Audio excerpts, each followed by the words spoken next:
Today we are going to study, discuss James Scott work on state. James Scott is professor of political science and anthropology at Yale University. And you may ask me this question, this is environmental studies course, natural resources course. Why are we bringing political scientists and anthropologists?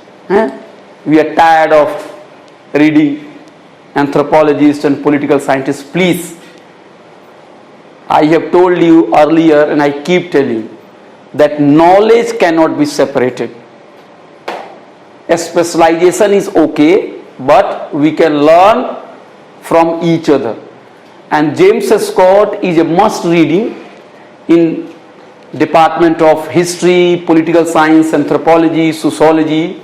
But here I make a promise that by the end of this class I'll ask you your opinion.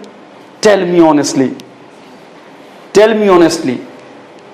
Is he the right person to be discussed in this environmental studies class where most of the students are coming from science background?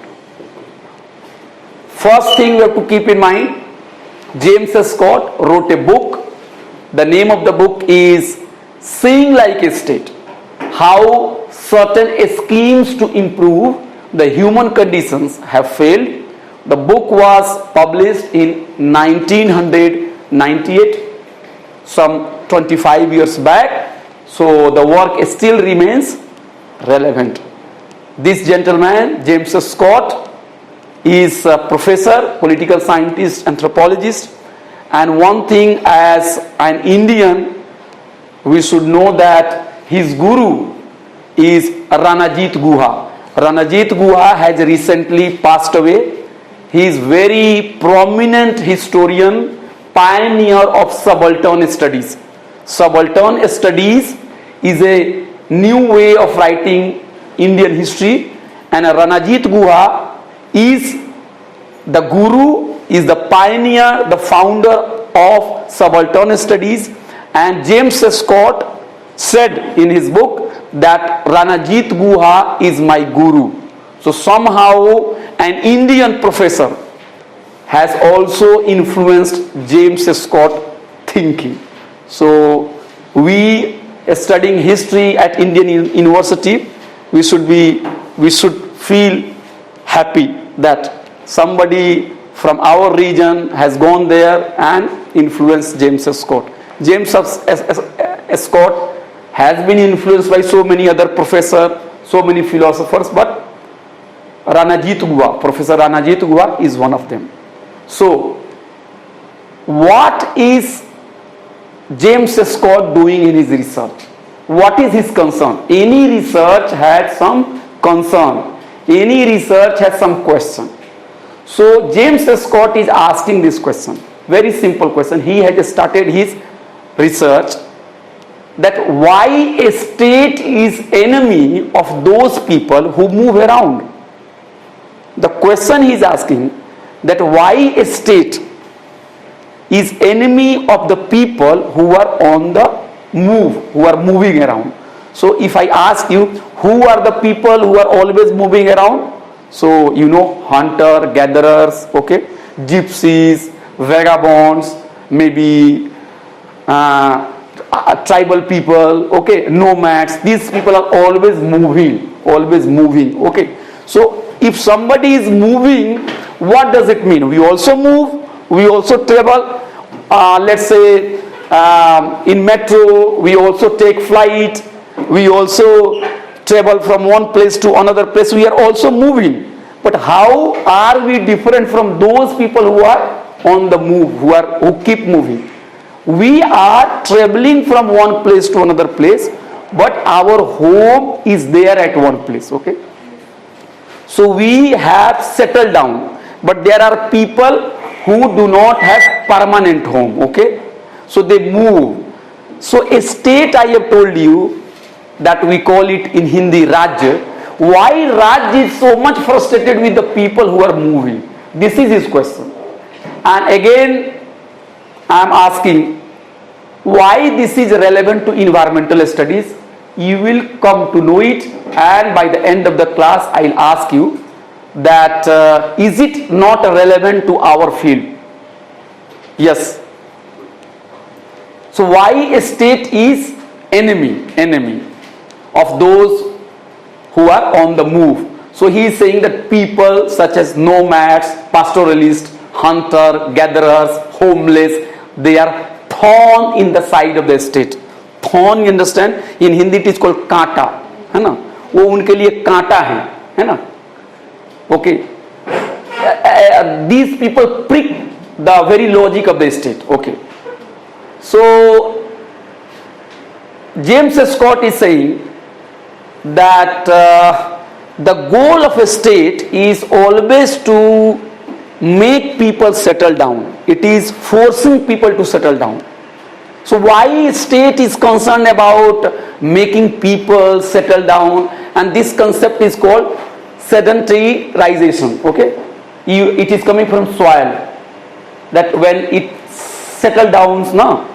So when people are moving, a state is saying, oh, don't move, settle down, okay, do farming, do this work, okay, what is your name, get your name registered.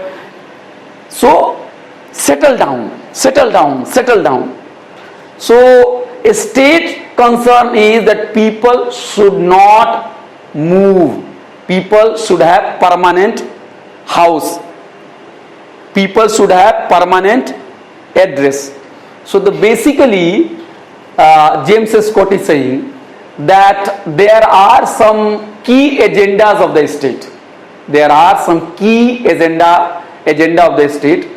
A state wants people who are moving to settle permanently. Okay, it doesn't want people to move, to keep moving.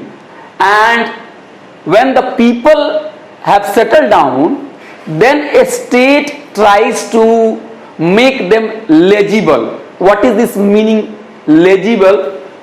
Means उनको state जानना चाहता है उनके बारे में.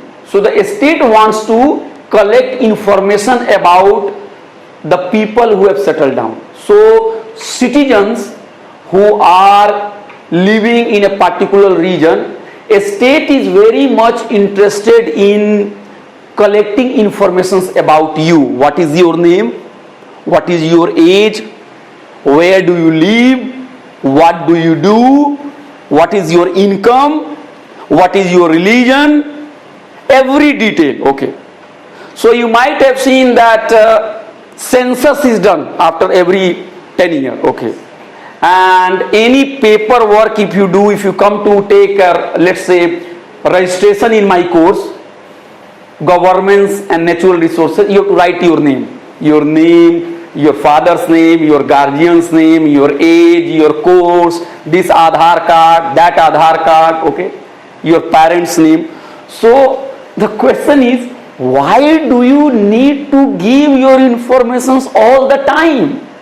I can give you my own personal experience. I applied as a guest faculty to a college. I applied online. Then I was asked to take printout and send it by post. So I did it. After that I received a mail that you come to the college, your paper will be verified. So I said that I have already applied, I have already sent the documents, then what is the need to do the verification again? I went to get my paper verified. When I went there, they gave me another paper. Okay, write down your name, your courses. So I wrote my name, my courses. Then they started looking at my papers also. Then I had my NET degree. Okay. So they asked me that there is a link. Okay. You have to open that link and download the NET certificate from the UGC website before the authority. So I said, why is it so? So then the person told me that many people who come to appear for this verification drive, they bring let's say duplicate and that's paper. So you have to show me. I become very sad angry, I left the room and I came out. So the question is the why authority is always interested in knowing you all the time. What is your name? What is your age? What is your income? What do you do? What is your caste? What is your religion? So state tries to know you. That is called the word legible. This one. Legible means that I know you. When I know you, when I know about every aspect of you, then you are legible to me. So the state is always trying to arrange the population. Population since people, so census will be done, so many reports will be done, then you have to apply for this card or that card, the PAN card, then voter ID card, then Aadhaar card, then bank account. Okay, so many things are there. So basically through this process, a state is collecting information about you. You might be getting call from, let's say, some business companies. Okay, sir, do you need credit card? And you feel very surprised. How does the person get your number? Okay. And maybe that when you want to eat pizza, okay, or maybe momo, sometime you get information on your mobile phone that pizza is available here. So who is listening to your voice? So why somebody is interested in knowing you all the time? I want to know you. Okay, I want to have all those informations about it. And why those people who are not giving information, those people who are moving all the time, why these people are seen as a threat by the state? Why these people are seen as enemy of the state? And once I know about you, I get to know all informations about you, then a state becomes a bit relaxed. Okay, I get all the information. So why a state is so desperate to know about you? What is the logic? And a state tries to create map also. You have seen map, okay? You know that a state tries to create a map where who has got houses, who has got land, how much property one person owns, every detail is there. So why that map is also being made? So yes. A state is always trying to make society legible, clear, bilkul. I want to read you, I want to have all details about you. It is interested in arranging the population in such a way that all kinds of information can be done. Have you seen Excel sheet? What is this Excel sheet? Suppose my name is Abhay Kumar and I live in, let's say, city A. Your name is this, you live in city B, then C lives city A, somebody in city C, somebody in city D. And if I have to make a, let's say, a chart that how many students or how many teachers from city A, okay, are working and studying in, let's say, this university. So if you have to give just one command and you will get to know how many women are studying here, how many women from the age 20 to 22 are working here. So all those informations you can get immediately. So the Excel sheet, your Excel sheet is also some kind of some kind of map about you. So all details you have to give on Excel sheet. Why attendance is to be given on Excel sheet? So that anybody sitting in any office can, suppose you go to office, so you say, what is your name? My name is ABC. Okay, what is the problem? My problem is this. So maybe authority will see your attendance. And then immediately the authority will be able to know, okay, you are not very regular. Why are you making complaints? Okay. So basically by knowing, by getting informations about you, I can dominate you. If I know all informations about you, I can dominate you.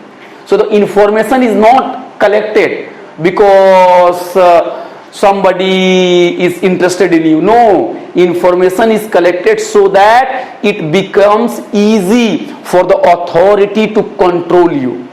That's all. That is the point Mr. James Scott is making.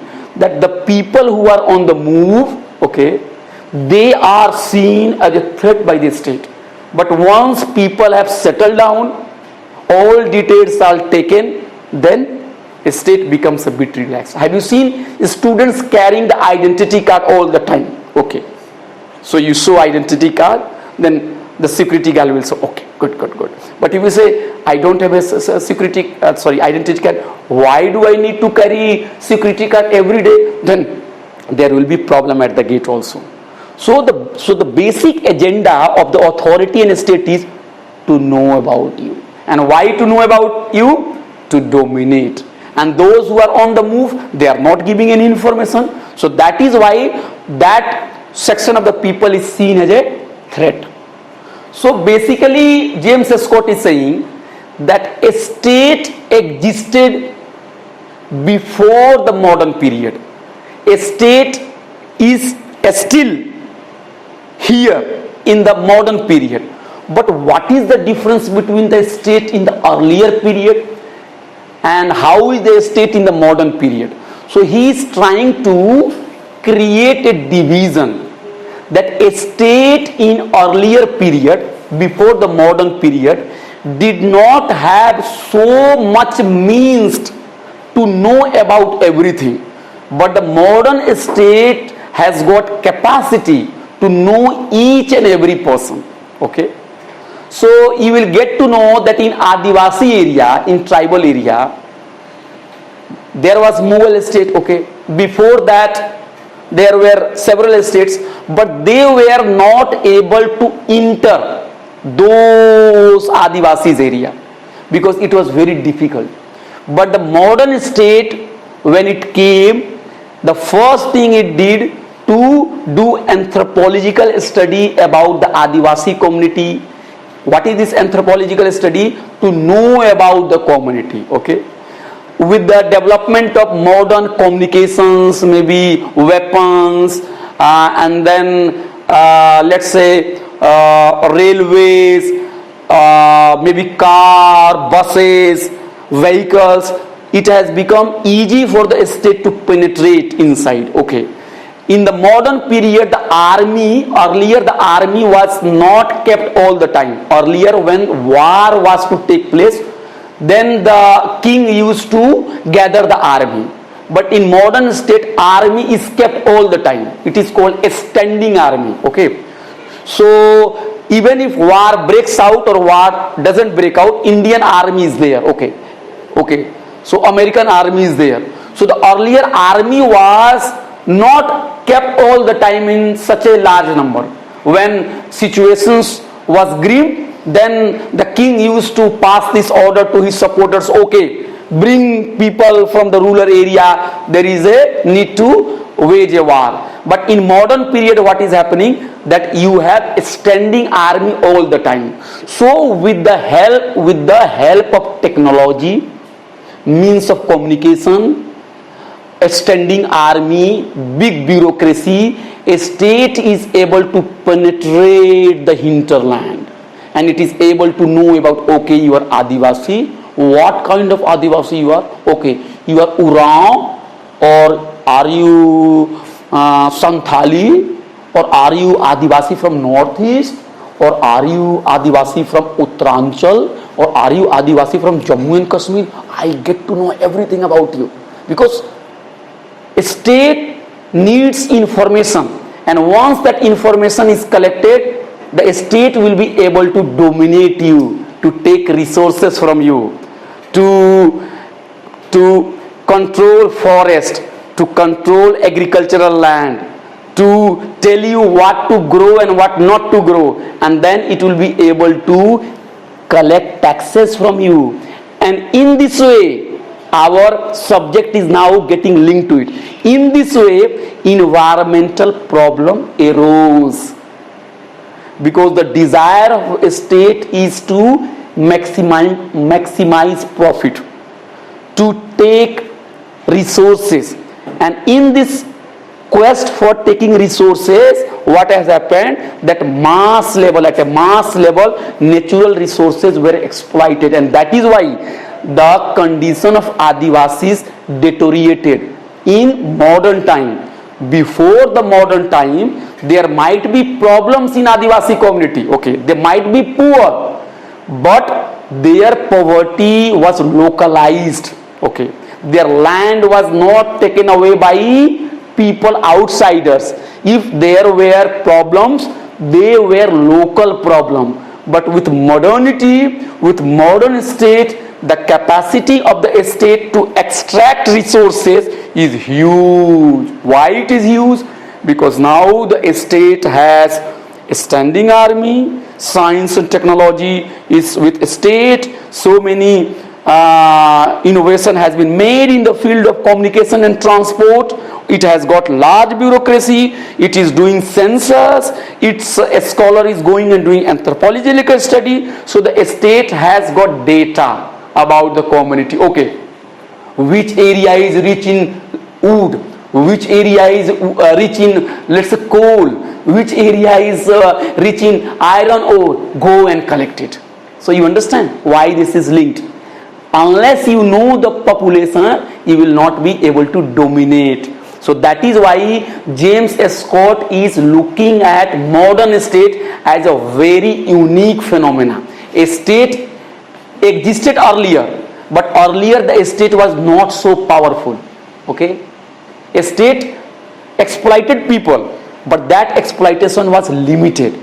But with modern state, what is happening? Its capacity to extract resources has become huge because it has got technology, it has got a standing army, it has got big bureaucracy, and now in current time it has got mobile phone, it has got internet, it has got so many things. So it is able to do more surveillance on you. Okay, so the more surveillance will be done, the more control will be on you, and the more control will be you, the more exploitation will be done. And in this way, what is happening, that the areas which are very important for ecology, for environment, these areas are being surveyed with the help of the drone. Okay, so many scientific research is going on. Where is the oil, where is the coal, where is what, so that a state can extract. I would ask you to visit Dhanbad sometime in Jharkhand. You will see big mountain. Okay, so my friend will say, this is not mountain, natural mountain, it is kachara. Okay, what is this kachara? Means coal has been taken out and all the waste has been dumped. So it has become mountain of, let's say, leftover pollutants, you can say. You have seen, have you gone to Ghaziabad? You will see the kachara ka pahad. Okay, the mountain of garbage. So what is happening, that we have used products and we have created pollution, we have created pollutants, and all those kachara and garbage, they are being kept. Okay, they are being taken away and they are dumped at one place. So basically what is happening, that in modern time exploitation has become very huge. And why this exploitation is happening? Because a state has got the capacity to know you. Society is very legible to a state in the modern period. So in pre-modern period, what was happening, that a state had very little information about its subjects, its people, their wealth, their land holdings, their production, their location and their identity. Very little information. So if you have got very little information, then the level of exploitation will be more or less. You tell me. Suppose I am a state and I am a pre-modern state. Okay, and I know very little about your community. What is your name, where do you live, how much you earn, what kind of agricultural activity you do. So I will be able to extract more or less. But if I am able to know everything about you, okay, what is your name, what is your religion, what is your caste, where do you live, how much land you have, what you grow, when you get all those products, then I will be able to extract more or less. This is the point he is trying to argue, that the modern state is very different from the pre-modern state, because it is more interested in knowing everybody. You know, surname, why surname has come? Somebody is this, somebody is this, we feel very proud. Okay, my surname is this, my surname is that. I am Abhay Kumar A, you are Vijay Kumar B, okay, you are Sanjay Kumar C. What is your name? My name is Vijay Kumar. Oh, you are my brother. So the surname had also come, the practice has come in the modern period. Earlier the surname was not there. So these are all products of the modern time when the state is trying to know about you. So in earlier period, since information was less, so intervention was less or more? Less. Historically इतना popular नहीं था surname. So suppose when you fill up the form, so there will be two categories: first name, second name, third name. So you have to put it. Why? I don't have any name. I will tell you. See, upper caste people generally carry their surname with pride. Okay, my surname is this. But people from the marginalized community, they generally don't carry the surname. They carry, but many they don't carry. Suppose many people have a very surname which cannot be linked with the caste. Suppose karo Sarita Devi, something like that.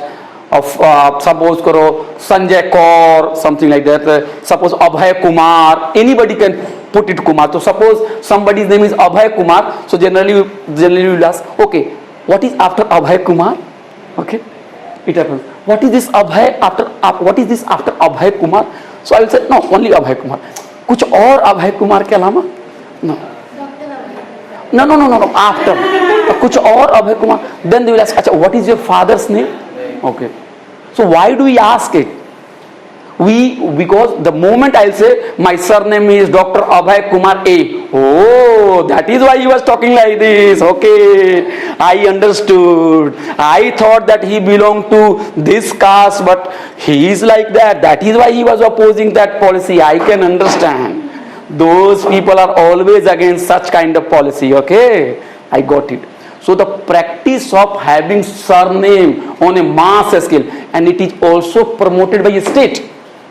You cannot fill up any form without mentioning your religion,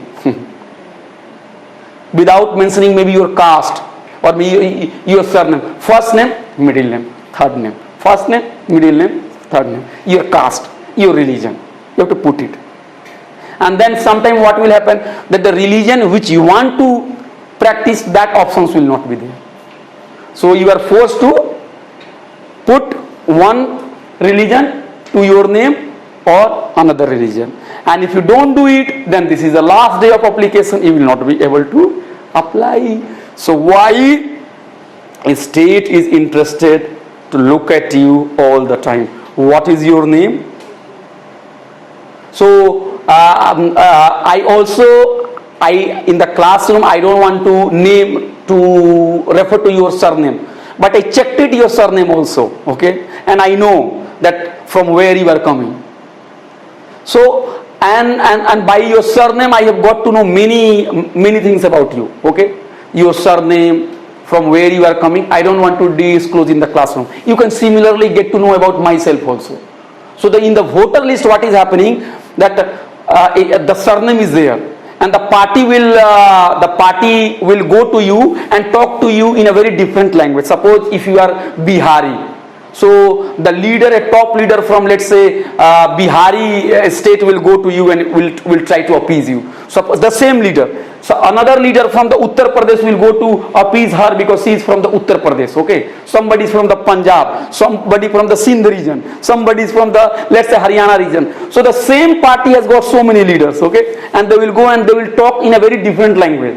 Because they want to get votes from you. Their languages might be conflicting many times, but they will speak very separately in a folk tongue. Okay, so the point I am trying to make, that in pre-modern period, a state has not got the capacity to know more about you. Okay, why picture has to be put, passport size photo all the time on your CV, on your, let's say, on your admissions form, even your identity card, everywhere. Okay, everywhere you have to put your photo.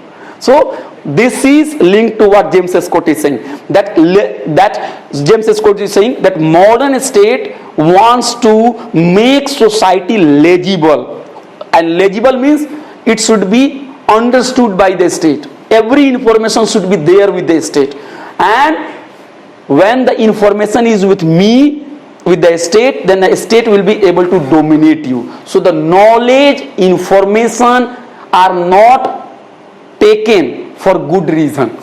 Knowledge and information are taken for what? For carrying out a particular policies, and that policies may not be useful to you in many cases. In pre-modern period, a state did not have much information about you. Okay, a state was not able to penetrate into, let's say, Adivasis area. That is why so much exploitation did not take place. But in modern period, a state has everything. Okay, suppose you belong to community number A, and if you read history book, he will get to know that some anthropologist, let's say 100 years back, has gone to your village and done some study about your community.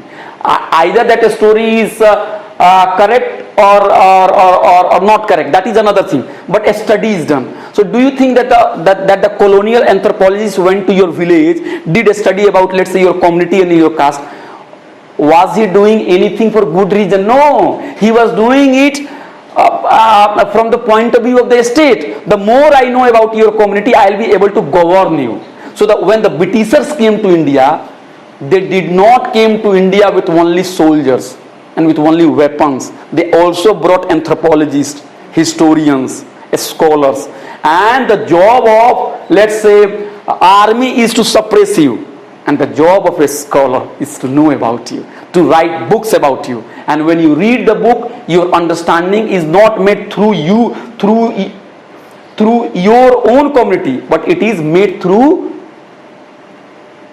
the perspective of the state. So this is the way greatest scholar Edward Said has written a book, Orientalism. And the argument of Orientalism is very important reading in English literature and cultural studies.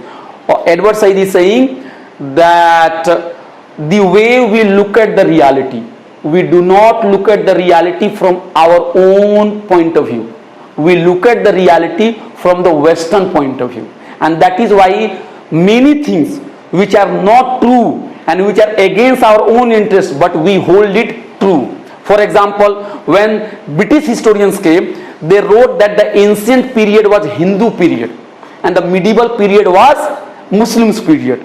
And such kind of communal history writing created conflict between Hindus and Muslims. So what is happening when we believe that ancient period was Hindu period? How could ancient period was Hindu period when Buddha was there, when Jain religion was there, when Tamilians and when Dravidian culture was there? So no doubt Hindu culture was there, but there were also other cultures also. So why to call it Hindu culture?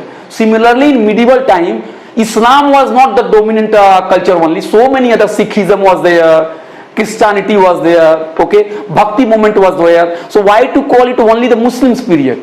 But what is happening, that Muslims believe also, okay, medieval period was Muslim period, we were the rulers, we defeated Hindus, and Hindus are believing that, let's say, that okay, we were the original people, okay, Muslims came and they defeated it. So what is happening? Angrez, the Britishers wrote the history. They wrote the history because they wanted to divide and rule, and we read those books and we believed, oh, that is true, and we are fighting till today. So basically this is the point James Scott is saying, that the modern state is not just taking gun and putting at your head, okay, do like this. Modern state is collecting informations about you. It is doing survey, agricultural survey, this survey, that survey, forest department survey. It is doing all kinds of the survey. It is knowing all things about you, okay, and it is collecting information, and that is why it dominates. So the kind of environmental degradation, the kind of environmental problem we are facing today, it has some roots with modern state and colonial state. Because it is getting information, it is collecting information, it is doing survey for profit, not primarily for welfare of the people. So this is how this course is linked. So in the modern period, there were some practices. Have your permanent name, okay, the creation of permanent last name. You have to carry your last name, okay, and you feel very proud, na? that this is my title is A, your caste name is B, somebody is C, somebody is D. So permanent name. Have you seen telephone directory? So you will get all those names. Okay. So then standardization of weight and measures. Measures and weight was also standardized. I am from village area. Okay. So when we have to ask potato, how much is the potato? So they will say 5 rupees सेर मान लीजिए. So in some area सेर is used, some area another weighing measurement is used. But when the state has come, it has said no other form of measurement, only one form of the measurement. Okay, kilo will be there. Okay, second will be there. Suppose if you ask a villager that when do you take lunch? I take lunch when day breaks. Okay, when early in the morning. But when you ask somebody in the city, when do you take lunch? So he will say, I take lunch at 5 o'clock, 6 minutes and 20 seconds. Okay. So basically the modern state tries to standardize everything. Everybody has to speak the same language. When is the class? 8:30 second. Okay. My friend, when he used to get watch, when we used to ask what is the time, he would say 10 o'clock, 5 minutes, 20 seconds, something. He was so precise. So basically the modern state is collecting information, standardizing everything. If you have to buy, let's say, t-shirt, there are only 3 sizes. A small, medium, large. And if somebody is big, large, XL, X, L, X, so something like that. So 3-4 categories. See, people are of thousands varieties, I am telling you. But only 3 or 4 categories. The shoes number 5, 6, 7, 8, 9, 10. That's all. What if that your number is not 5 and not 6? It may be the case. It is not 5, it is not 6. So the modern state is doing standardization. Okay. And weight, everything is standardized. Time, how you travel, how you dress, uniform. In the classroom, everybody has to dress in a particular way. And language is also standardized. What do you mean by language is standardized? I will give you an example. If I speak English, people will say, oh, is he speaking English or is he speaking Bihari? I think he is speaking more Bihari than English. So basically we have got the notion that this is called standard English, Queen's English. Okay, hello, like Shashi Tharoor. Okay, in the classroom, I'm going to teach today English literature, something like that. I cannot speak because my mother tongue will have impact on the way I speak. So standardization. If you have to read out news on the, let's say, news channel, you have to speak in a very artificial way. Namaskar. आज की अहम समाचार हैं. Nobody speaks like this. Everything is standardized. Language is standardized. I am telling you. We feel very proud now that this language is our national language or this language. But if you go back in history 50 years back, that language was not so powerful. I will tell you. My region is Bihar. Okay, and Bihar, Uttar Pradesh are called Hindi heartland. But I do not speak Hindi. If I get a call from my mother, I will speak Bhojpuri language. And Bhojpuri language is nowhere. And you know, millions of people speak Bhojpuri language. But it is nowhere. It is, those areas are seen as Hindi heartland. And I will tell you, not to talk of English. When I was a student, my teacher used to slap me because we were not able to even speak Hindi. We used to speak Bhojpuri language. And I am telling you, my teacher has not taught me Hindi language. Maybe that Hindi movies or TV serials when we watched, that might have influenced us. And another thing I want to tell you, I learnt English not through any great teacher or any English medium school. I was a great fan of, let's say, cricket matches. So when I used to watch cricket matches, then I used to hear those English commentary. And later I picked it up. So the issue James Scott is saying that one language, you might have seen the slogan, one language, one religion, one nation. One language, one religion, one nation. What is this one language? In India there are thousands of languages. You know, in Adivasi area, there will be hundreds and thousands of languages. They are as rich.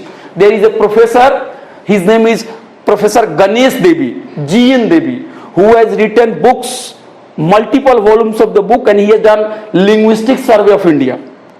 And he has argued that one word takes years and years to get articulated. And what we are trying to do in the name of one language, we are killing all other languages. Okay.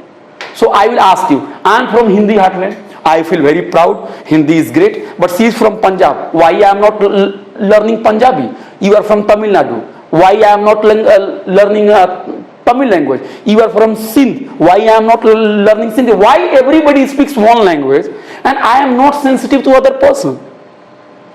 So the one language, one religion, one standard, one. These are all creation of the modern state. This is what he is trying to say. That diversity is the real thing. But isn't standardization something it's useful only? You are right. You are saying that standardization is useful, but he will say it is not all the time useful because your intention is not so great. This is what is, see, the way you are speaking, this is the language of a state. Standardization is needed. Okay. And you know that I'll give you one example. If in our constitution it is that the responsibility of the state to impart primary education in mother tongues of the student. Okay. But the same logic is given. Suppose your mother tongue is Hindi and her mother tongue is Punjabi. So if her parents are demanding that why not Punjabi teachers should be here, so then the logic would be given by the principal, the same logic. बच्चे कम हैं. I'll give you my own example. I teach a paper at open school of open learning. Okay, I teach a paper. I am teaching a paper. So there is a rule that you take a class and you have to bring attendance sheet also. And if 5 students do not turn up, I don't know it is a formal rule or informal rule. If 5 students do not turn up, then your class will not be counted and you will not be paid. What is this? If 2 students come, cities is also designed. You have come to South Delhi, you have seen, oh, South Delhi is very great, okay, there is no slum. But go back 50 years back. Was it like this? No area can be so well planned. There is a term I think you understand in science, grid city it is called. The grid city means everything is planned, okay. So something like this, everything is planned, okay. So it is not natural. If you go to Purani Delhi, you will not find grid city. If you go to village, you will not find the grid city. So the grid city is also the desire of the state. So cities should be reorganized. You have seen also that how the jhuggis and slums are being demolished, okay, in the name of beautification of the city. So somebody will say, oh, it is very good, cities should be beautified. But you ask those people who are living in the slums, sir, they are coming to bulldozer your houses. They are saying that city will become clean and beautiful. What is your view? What will be their response? What will their say? So will you make this city beautiful by putting us in graveyard? If you are so interested in making city beautiful, why don't you create 5-star houses here? We will live here, city will become very clean, and we will also have a very good house. So this is the argument that cities has to be arranged, population is to be known, census will be done, all kinds of map will be made, every information will be collected by you, standardization will be done. Why it is being done? Because then it becomes easy for rule. It becomes easy for rule. Now I have come to your point. I have promised you that this course is very much linked with your subject. So James Scott is saying that modern state has not only given surname, it has not only done census, but it has also made intervention into natural world. in ecology, in environment. How?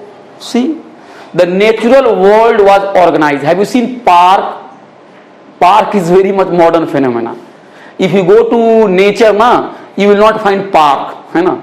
Or one kinds of roses in the one queue. Another types of plants in another queue. That is not the natural arrangement. You know it. You know better. It is not the organic way of doing the farming. You will find all kinds of herbs, shrubs, plants, tree. All will be there.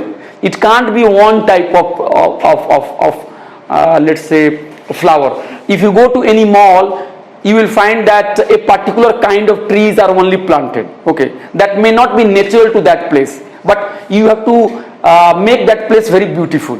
And what is the concept of beauty? You already know it, that it has to be one palm tree or one, let's say, coconut tree, then it will look very good. You can't plant apple tree, or you can't plant, let's say, mango tree there, because there is already a prejudice understanding that only palm tree maybe or only coconut tree will be useful. So basically James Scott is saying that natural world was also radically organized. It radically organized means radically destroyed.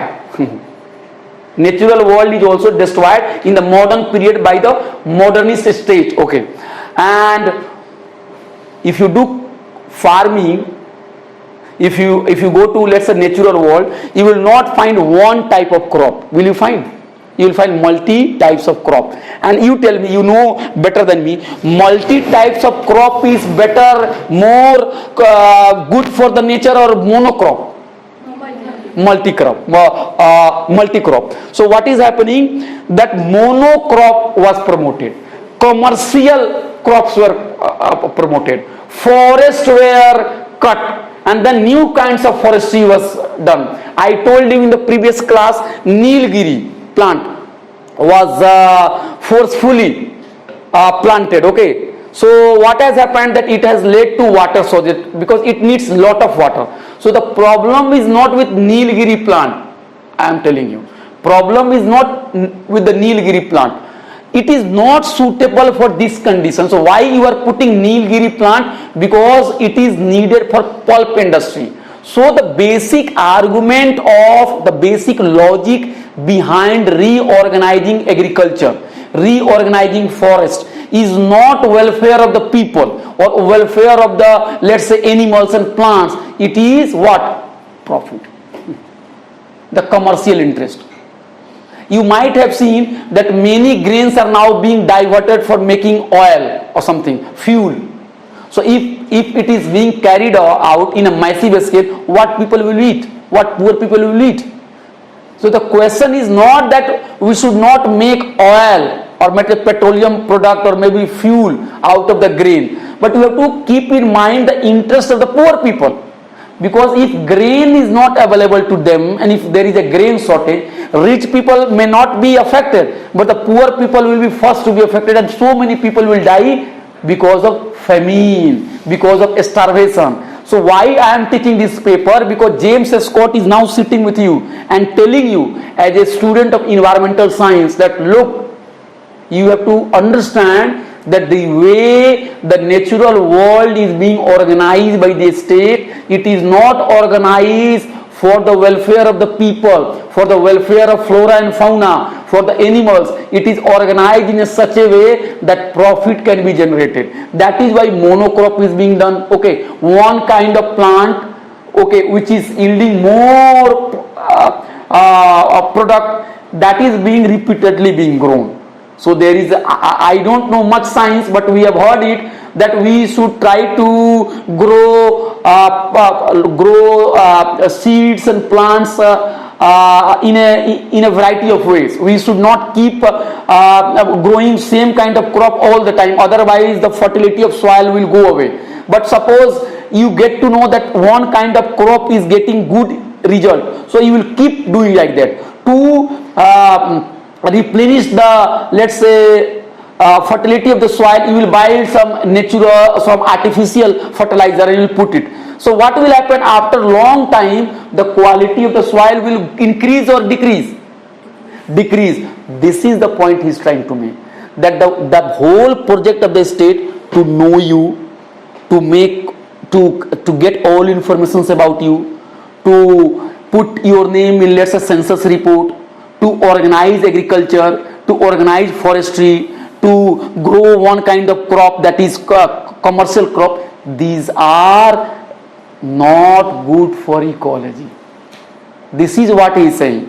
And he will say also, he will also would argue that what is the solution, because you asked me that also give us the solution. So James Scott, by the end of the class, I'll be also discussing his solution. So he is saying food, genetically engineered, let's say, crop, mechanized monocropping, commercial crops, and then plant city, then scientific farming, then industrial agriculture. These are all creating problem for the society.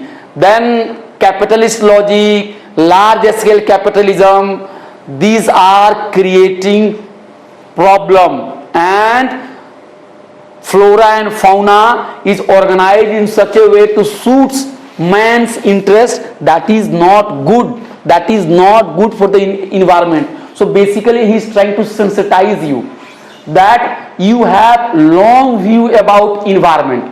He is basically giving you 400 years views, okay, 17th, 18th century. What has happened after 17th or 18th century when the modern period has come? And he has given example not of India but of many countries that the scientific farming has created problem.